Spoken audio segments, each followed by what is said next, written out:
Welcome to TiTech. This is Emmanuel Cyprian. In this video, I want to share with you the updated risk management framework steps.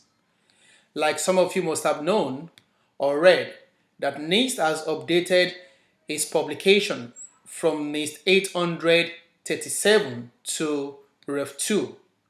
In this NIST publication, that is where we're going to be looking at the updated risk management framework steps. Now, what are the updated steps? So these are the updated risk management framework steps. They are preparation step, categorize, select, implement, assess, authorize, and monitor. Each of these steps has tasks that needs to be performed in order to adequately authorize an information system into production. These steps are necessary to making sure that every information systems are adequately protected before being deployed into production. Now let's look at each of these steps, what it means. There are 7 steps in the risk management framework. A preparatory step to ensure that organizations are ready to execute the process, and 6 main steps. All 7 steps are essential for the successful execution of the RMF. Step 1, prepare. What does the preparation step mean? It means to prepare to execute the RMF from an organization and a system level perspective by establishing a context and priorities for managing security and privacy risk. This means that before you can successfully execute all the risk management framework steps, you need to have adequate preparation. What are the tasks that need to be prepared? What are the roles that needs to be involved? Who are those that needs to manage each of those roles? Which publications, reports, documents, standard needs to be reviewed to making sure that the remaining RMF steps are adequately executed. That is what the preparation steps talks about. 2, categorize. What is categorization? Categorization means to classify, to separate, to sort. And what are you sorting? What are you categorizing? You're categorizing information systems and the information processed, stored, and transmitted by that system based on an analysis of the impact of loss. It means that before you can adequately secure or protect an information system, you want to determine the sensitivity of that system or the criticality of that system or how important that system is to the organization. Before you can adequately determine the sensitivity, that is what is known as you need to categorize. You categorize based on impact level. There are 3 levels of impact: high impact, moderate impact, and low impact. According to NIST 800-60, Revision 1 and 2, Volume 1 and 2, it helps you and it guides you on how to adequately categorize an information system. Also, NIST FIPS 199 is one of the NIST publications that will also guide you on how to categorize information and information system. 2, once the categorization has been done, the next step is select. What are you selecting? You'll be selecting an initial set of controls for the system you have categorized. That controls needs to be tailored as needed to reduce the risk to an acceptable level based on an assessment of risk, which means that in NIST 853 Revision 5 and NIST 853B, these are the NIST publication where you will find all the security controls that is needed to adequately secure the information system. So the security controls are there, and they are recommended based on the categorization of each information system. Once the controls has been selected and tailored, the next step is implement. What is implementation? It means to configure that system. It means to harden the server. That is what implement means. So it says implement the controls and describe how the controls are employed within the system and its environment. It means that once the controls has been selected, the next step is for you to go ahead and implement the controls. After implementing the controls, there is also the need to document and describe how the controls are implemented.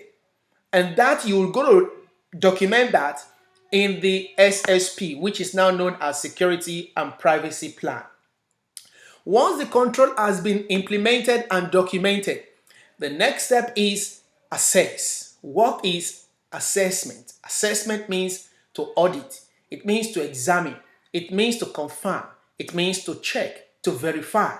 That is what assessment means. It also means to perform a gap analysis to making sure that the controls that have been implemented, they are implemented properly, they are working as intended, and then they are producing desired results. So in assessment, there are three methods of assessment: examine, interview, and testing. The next publication that will guide you to making sure you adequately assessing the system is NIST 853A revision 4.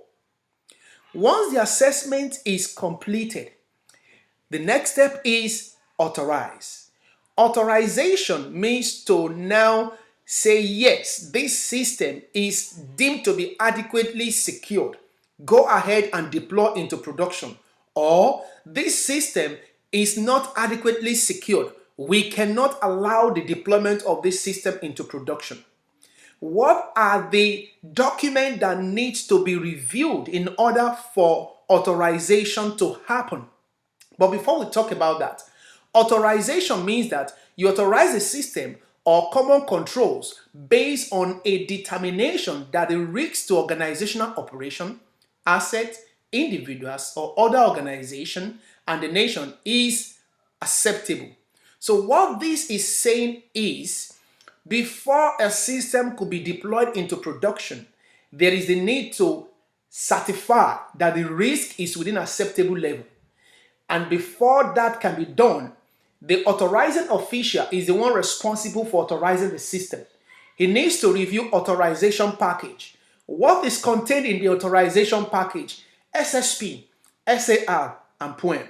But remember, SSP is now called Security and Privacy Plan. SAR is now called Security and Privacy Assessment Report. And then POEM is still the same thing, Plan of Action and Milestone.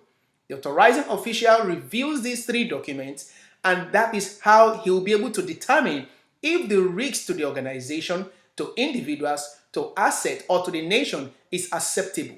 If the risk is acceptable, he will issue authorization to operate. If the risk is not acceptable, he will deny authorization to operate for that system. So that is what authorization is. And remember, authorized step is one of the most important steps in risk management framework. So if you are preparing for the CAP certification, pay attention to the authorized step. The last step is the monitor step. Monitor step means that you monitor the system and the associated controls on an ongoing basis to include assessing controls effectiveness, documenting changes to the system and environment of operations, conducting risk assessment and impact analysis, and reporting the security and privacy posture of the system. This means that once the system is authorized to operate, the next step is to making sure you consistently and regularly monitor the effectiveness of the controls that are implemented on that system. Monitoring step is also one of the most important steps in the risk management framework. Monitoring step ensures that controls are effective over time. Monitoring steps ensures that any changes that happens to the system and its environment of operations are adequately documented. Monitoring step also ensures that risk assessment are conducted, impact analysis are documented. So that is what risk management framework steps is all about. There are 7 steps in total now, according to NIST 37 revision 2. If this video has been helpful for you, please don't forget to subscribe to my channel, share this video, like this video, and turn on your notification button so you can be getting more content from TiTech Consult. Thank you.